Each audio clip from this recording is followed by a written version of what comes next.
Hi, welcome to a new video. As you can probably see by the title, I'm making my England Euro 2020/21 squad. Sky Sports does this thing where you can pick your own squad, and obviously it's a heated debate who people want in their England squad, so I decided to make my own. So let's go. Keeper, Nick Pope as my starting keeper. I'm going to do it in that way.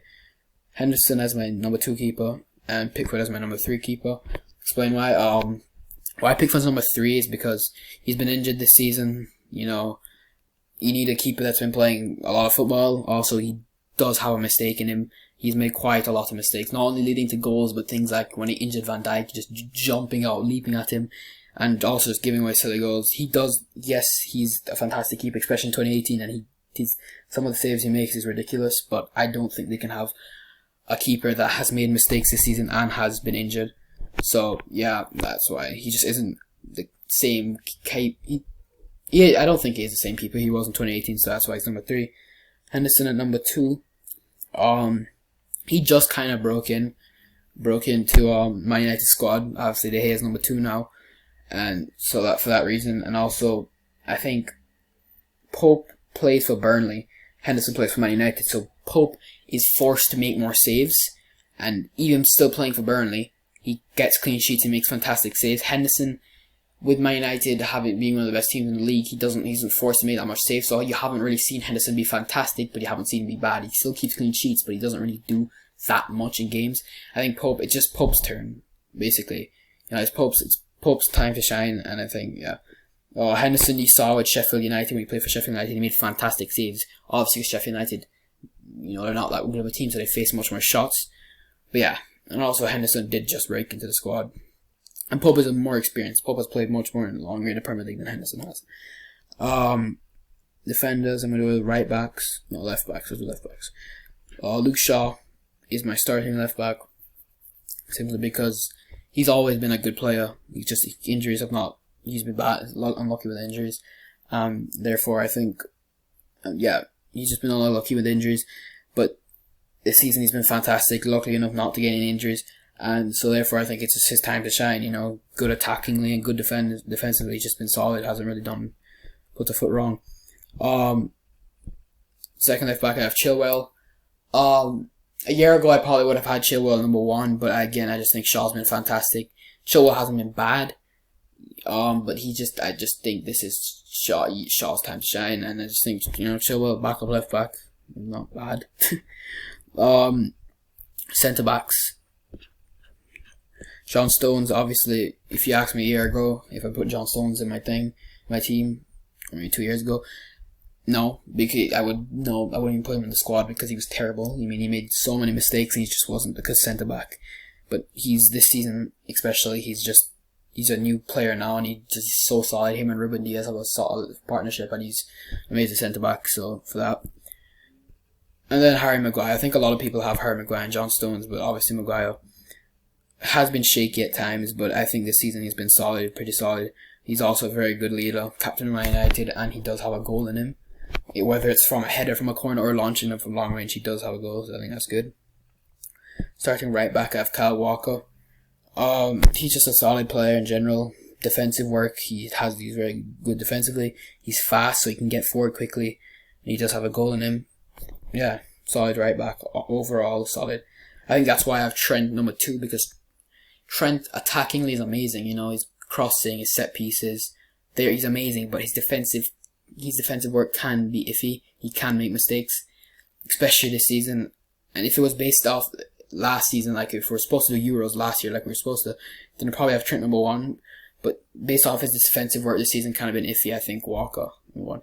But in games like against Czech Republic, you know, when they don't need that solid of a defense, you know, and there's not a star left wing, I think Trent can manage it himself and maybe get some games. I forgot to do my other centre backs. Other centre backs. So my backup centre backs. Number 1 backup centre back, Conor Cody, captain of Wolves, good leader and just a solid player. You know, he's played in the youth setup for England, and he's been solid. Nothing really more to say to it. Fourth centre back, I'm gonna have.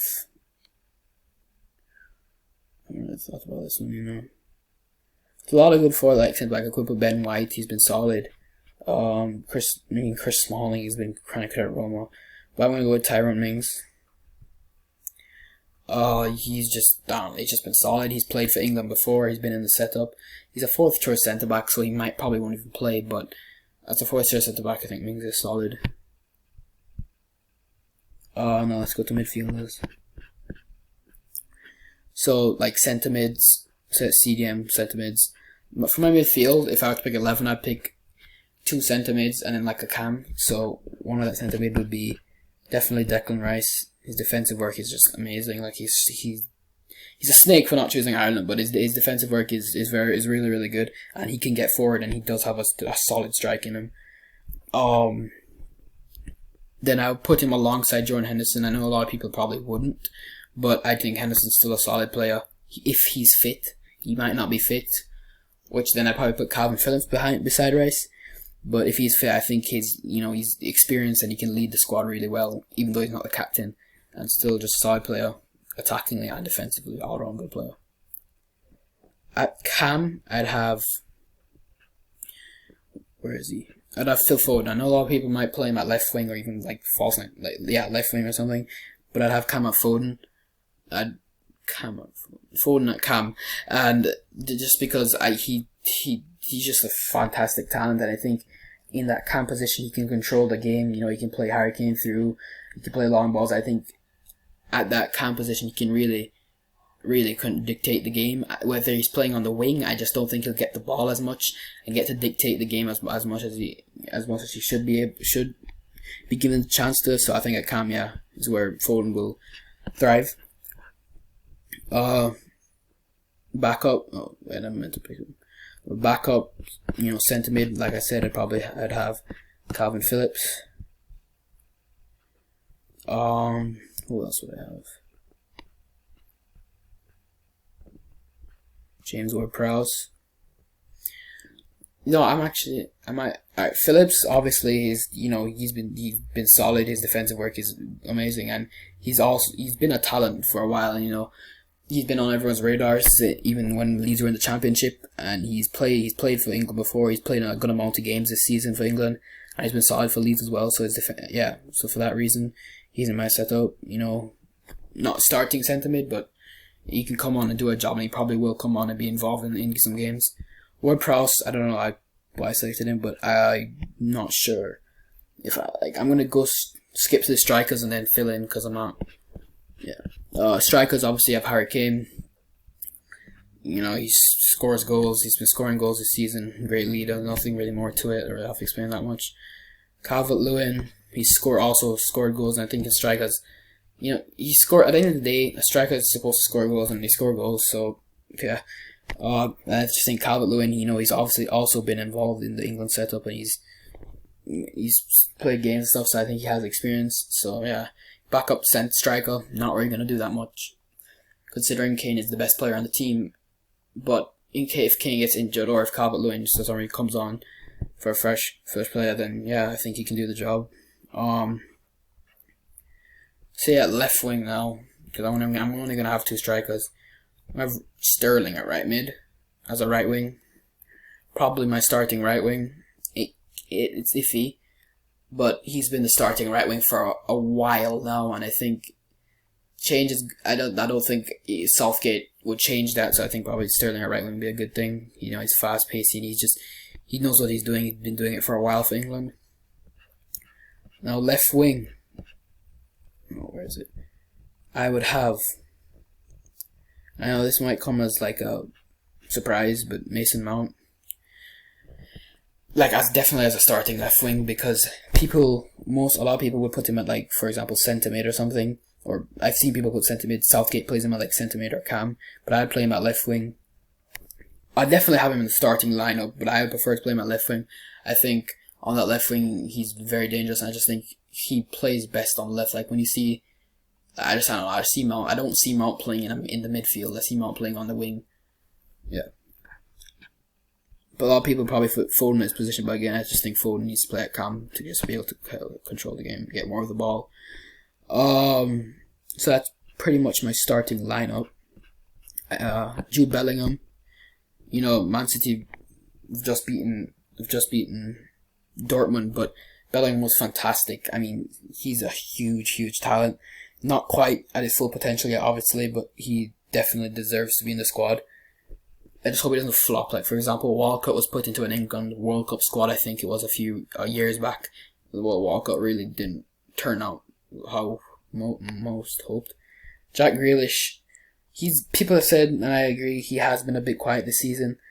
But if you actually look at his stats, he has a good amount of assists. Still a solid player, and still has, his stats are good, and he's just still a solid player. You actually have to watch Grealish. His skills he has on him are really good. I think he can come on and really help, in a game where he can come on and bring fresh legs. And yeah, 2 more spots for midfielders.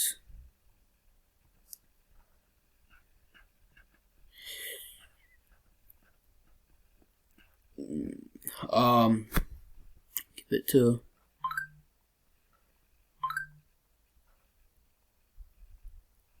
I'm gonna give James Ward-Prowse. I just think his set pieces are amazing. Like, he's probably one of the best in the team, if not the best in the team at set pieces, free kicks, corners, and he can, I think I'd probably play him in that centre mid where he can just control the game, kind of like what Foden would do, and spray passes left, right, and centre. If they have a free kick, you put Ward-Prowse on it, he can really dangerous. But yeah, I'd play him probably at centre mid, and then finally, I would have. Oh shoot! Oh, I guess I accidentally zoomed my computer. Yeah, Sancho's injured right now and hasn't been good this season, so I don't know. I probably leave him out, to be honest with you. But I'm gonna add Jesse Lingard. I just think, for these tournaments, you need players in form. That's why I take Sancho out, because Sancho, a lot of people, everyone's been saying for a while, no, Sancho's gonna even start. A year ago would have Sancho starting. But you need players in form. Sancho's injured, and even when he's not injured, has not been good. And Lingard is probably one of the best players in the league right now. And I just think he's in form. You need to add him, and I think just like Grealish, he can come on and bring a lot of pace and worry the defense with a tired out defense when England need a goal. So yeah, that's my completed squad. Let me know in the comments if you disagree with anything. And yeah, bye.